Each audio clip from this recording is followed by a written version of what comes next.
Okay, இன்னைக்கு தினமணியில் பார்த்திங்கன்னா நேர்கொண்ட பார்வையில் உச்சநீதிமன்றத்தை பற்றி கொடுத்துருக்காங்க.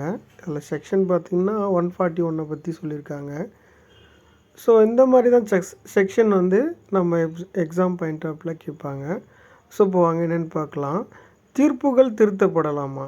அதாவது மனிதாபிமான அடிப்படையில் மன்னிப்பு வழங்க முடியுமே தவிர உச்சநீதிமன்றத்தின் தீர்ப்பை நிறுத்தி வைக்கவோ நிராகரிக்கவோ குடியரசுத் தலைவருக்கு கூட அரசியல் சாசனம் அதிகாரம் வழங்கவில்லை.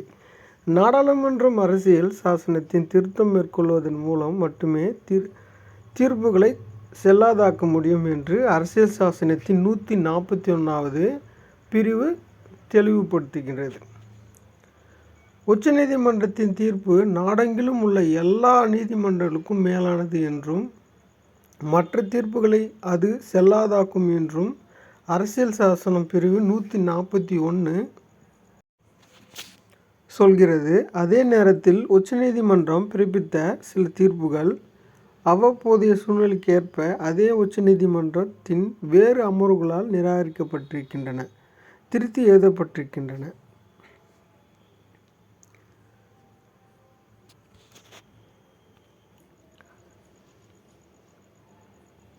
ஸோ இதில் பார்த்திங்கன்னா உச்சநீதிமன்றத்தில் ஒரு தீர்ப்பை கொடுத்துட்டாங்களா அதை மறுசீலனை பண்ணக்கூடாதுன்ற வாதத்தை வைக்கிறாங்க. ஸோ எல்லாமே வந்து பார்த்திங்கன்னா சீஃப் ஜஸ்டிஸ் தான். இங்கே பாருங்கள், உச்சநீதிமன்றத்தின் ஒரு நீதிபதி அல்லது கூடுதல் அமர்வு பிறப்பித்த உத்தரவை நிராகரிக்கும் விதத்தில் அதற்கு நேர் எதிரான தீர்ப்புகளை வழங்கும் போக்கு தவிர்க்கப்பட வேண்டும் என்கிற குரல் நீதித்துறையில் இப்போது எழுப்பப்படுகிறது. தீர்ப்புகள் மறுசீலனைக்கு உட்படுத்தப்படுவதும் மாற்றி எழுதப்படுவதும் உச்சநீதிமன்றத்தின் அதிகாரத்தையும் அதன் மீதான நம்பிக்கையும் குலைக்கும் என்பது அவர்களின் வாதம். சமீபத்தில் நீதிபதிகள் தீபங்கர் தத்தா, அகஸ்டின் ஜார்ஜ் மாசி ஆகியோர் அடங்கிய 2 நீதிபதிகள் அமர்வு இந்த கருத்தை வெளிப்படுத்தி இருக்கிறது. அவர்கள் மட்டுமல்லாமல் 36 நாட்களை மட்டுமே பதவி வகிப்பார் என்றாலும் 2020 உச்சநீதிமன்றத்தின் முதலாவது பெண் தலைமை நீதிபதியாக பதவியேற்க இருக்கும் PV நாகரத்னாவும் இந்த கருத்தை வெளிப்படுத்தி இருப்பது விமர்சனத்துக்கு வலு சேர்க்கிறது. உச்சநீதிமன்றத்தின் தீர்ப்புகளை மறுசீலனை செய்யவும் திருத்தி எழுத கோரியும் மேல்முறையீடு செய்வதற்கு அரசியல் சாசனம் வழிவகை செய்திருக்கிறது.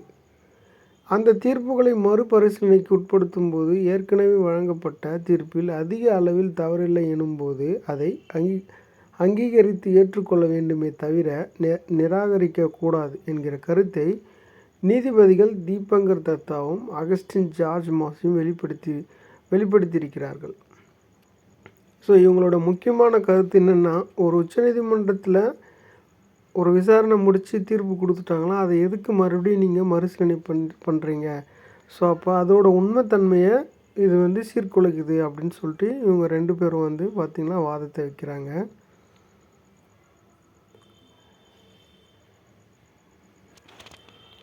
வழக்கை முதலில் விசாரித்து தீர்ப்பு வழங்கிய நீதிபதி பணி ஓய்வு பெற்ற பிறகு அல்லது தனியாக அமர்வு அமைத்தோ முந்தைய தீர்ப்பை திருத்தி எழுதும் போக்கு அதிகரித்து வருவதாக அவர்கள் மட்டுமல்ல நீதிபதி நாகரத்னாவும் சுட்டிக்காட்டி இருக்கிறார். இதன் மூலம் உச்சநீதிமன்றத்தின் தீர்ப்புகளுக்கு அரசியல் சாசனம் வழங்கியிருக்கும் கௌரவம் குறைகிறது என்பது அவர்களின் கருத்து. உச்சநீதிமன்றம் வரலாற்றின் தீர்ப்புகள் திருத்தி எழுதப்படுவதுண்டு.